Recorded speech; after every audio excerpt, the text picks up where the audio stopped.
But that new era cannot stop at the city limits. It must extend the roughly 150 miles between New York City and Albany as well. Time and again, New York City has been singled out. In 2010, the state eliminated AIM revenue sharing to New York City, depriving the city of at least $4.8 billion over 16 years.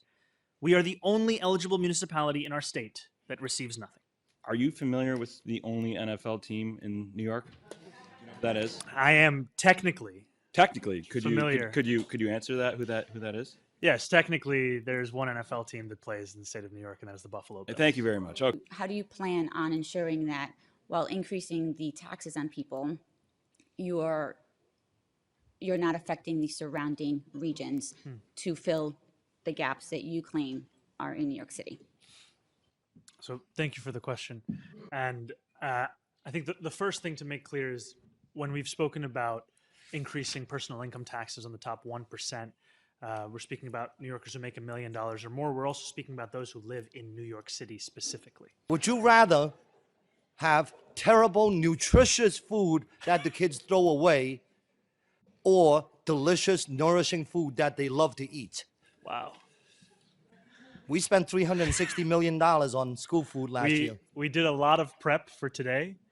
I did not prep for that. Would you rather? NYP data shows anti-Semitic hate crime surge 182%. This is your statistics from your NYPD during your first month in office. Yes or no? There were 31 incidents of antisemitism. Thank you. That's a yes. City. Thank you, Mr. Brown, this is a budget hearing, not a opportunity Thank to you, make, Chair make Pretlow. On your political- first day in Don't- office, excuse me, Mr. Pretlow. Don't, On your first day don't, don't what? don't go on.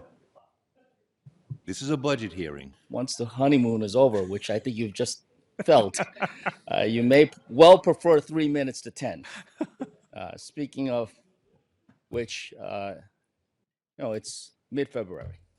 So I will respectfully say that the time for blaming past mayors and governors is past. We need to hear the details of your plan. And it's good to hear your revenue proposals. So my question to you is, would you support a sweeping across-the-board tax reduction for middle-class, hardworking New York citizens? What I will tell you is there's no doubt in my mind that we need to reduce fees. It's why it's one of the focuses when it comes to our approach to small businesses. What's your plan to raise funds yourself so that you're not asking New York State to bail you out? So just to be clear, Great Recession. And we spoke a few weeks ago with New Yorkers about the fact that we were looking at a $12 billion fiscal gap. Now, in the time since then, through a lot of the work that we have done internally, both by updating economic forecasts as well as taking into account the increased Wall Street bonuses and using in-year reserves and pursuing an aggressive savings agenda that does not inhibit the city's ability to deliver services, we've been able to reduce what was a $12 billion fiscal gap over 2 years into a $7 billion fiscal gap over 2 years. Talking about free busing, free childcare, so that's pretty ambitious. And with that budget gap, I know, and I heard you say we want to increase taxes. Everyone knows that. You want more money from the state. I think that's pretty evident, and we get that. But you do recognize, from being here, the state is in serious fiscal trouble as well. Are we doing that, or is we're some of the highest tax, if not the highest tax in the country? And are we worried about outward migration to some business? And I'm not playing the fear thing, but I think it's a true question because we want businesses to thrive in the great city of New York, which helps all of New York State. We absolutely want that.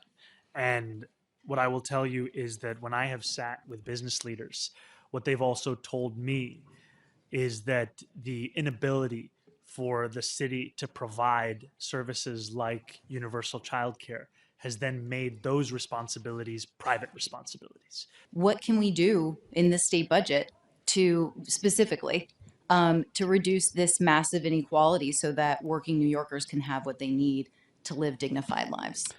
No, I think it is continuing with the work that you and so many other legislators have been doing for years, which is advocating and delivering on increasing taxes on the wealthiest and the most profitable corporations so that we can ensure that this is a more livable city for everyone. Because the city that you speak of, the city that we speak of, it's both the wealthiest city in the wealthiest country in the history of the world, and a city where 1 in 4 are living in poverty. I want to commend that you did appoint someone to address that, but concerned with your administration's continued partnership with folks like, the well-known Miss Rachel and others that have come under controversy for anti-Semitic remarks. Will you continue those partnerships going forward, or is this something you're looking to steer away from? I think that Miss Rachel has done incredible work, not only for educating children across the city, but across the world. Have you ever lived under socialism? Sorry? Have you ever lived under socialism? I've lived in Astoria, which has the privilege of being represented by socialist representatives at every level of government. We had an opportunity to bring a professional football team to New York City, but it fell through. So I want to lead the charge, and I just want to say that I'm going to look to you in your office to make sure if we could probably make that happen. I'll say in the interim, we can celebrate that a former Jets QB did win the Super Bowl.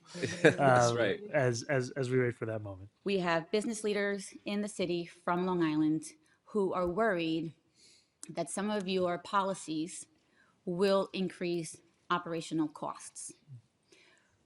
What is your administration going to do to keep that competitive business environment while still pursuing your fiscal goals?